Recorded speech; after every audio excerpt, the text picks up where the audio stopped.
Thanks very much, Mary. A great vote of thanks to you for sponsoring this, and welcome to everybody.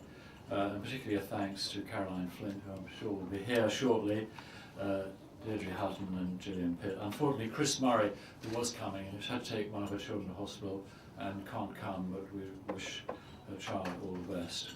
Now, what is it? Why is salt so important? Well, as you've heard already, blood pressure throughout its range is the biggest cause of death and disability in the UK and in the world, and that's through the strokes and heart attacks and heart failure it causes, and 50% of us in this room are going to suffer from a stroke, a heart attack or heart failure, so more than half of us will suffer from it and about 40% will die.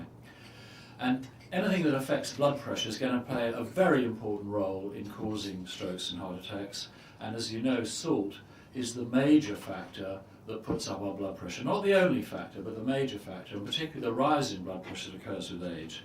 So reducing salt will have dramatic effects on reducing blood pressure and reducing strokes and heart attacks. We can calculate for the UK, if we hit the target of 5 to 6 grams a day of salt, halving what it is now, we'd save 70,000 unnecessary strokes and heart attacks, 35,000 of which are fatal, and that's per year. Now, we decided, CASH was set up 10 years ago, and then subsequently Department of Health started to agree with us, and fortunately we had the Food Standards Agency came on board, and the whole policy has been to get a gradual, sustained reduction in the amount of salt that's added to all foods. And you'll be aware that more than 80% of the salt we currently consume is already in foods before we eat it. We have no choice, and therefore the people who put it in have got to take it out. And we've, over the years, developed various strategies, and one is to name and shame products and to get those into the media. We're very grateful to the media for their fantastic support over the last 10 years. And we thought it'd be interesting this year to go back and look at those products and see what had happened to the products we had named and shamed over the last few years. And there is some really good news. More than 2/3 of those products had had the salt concentration reduced, and the average reduction was around 20%. So really quite substantial reductions in those foods. And perhaps out of character, I would like to congratulate the food industry on doing this, because they really have done a very good job, and I would like to congratulate them. And particularly some of the companies here, and also thanks to them for helping to defray some of the costs of there is, however, bad news, as always. There are many products that have not been reduced. There are many high salt products still out there which need to be reduced. And what has been shown quite clearly by our survey and others is that there's now a big range of salt in the same products. In bread, there's now breads that have 0.35 grams of sodium or 0.9 grams of salt, and other breads that have almost twice as much. So obviously those other breads can come down.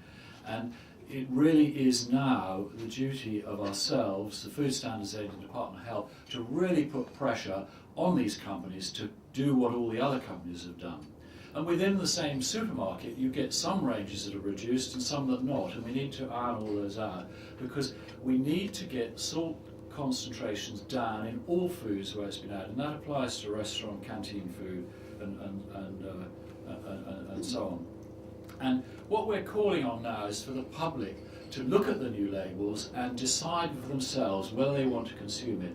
And any food that has more than 1.25 grams of salt per 100 grams, or more than 2.5 grams of salt per serving, we suggest the public should not eat, and eat alternatives that have less salt in. And that will be our campaign theme over the next few years, that we wish the public now to vote with their feet to stop buying these very high salt foods, which will force these companies to reduce the salt concentration. Now, last year, at the end of last year, we set up a world action on salt and health after a lot of requests from countries all over the world, and that has had a major impact, particularly in the United States, Canada, Australia, the Far East, and in some developing countries.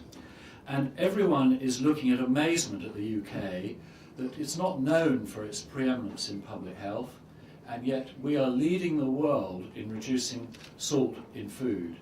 And all eyes from all over the world are now on the UK, looking at us to see how we're doing this and are we going to achieve it, because all countries in the world will reduce the salt intake over the next few years.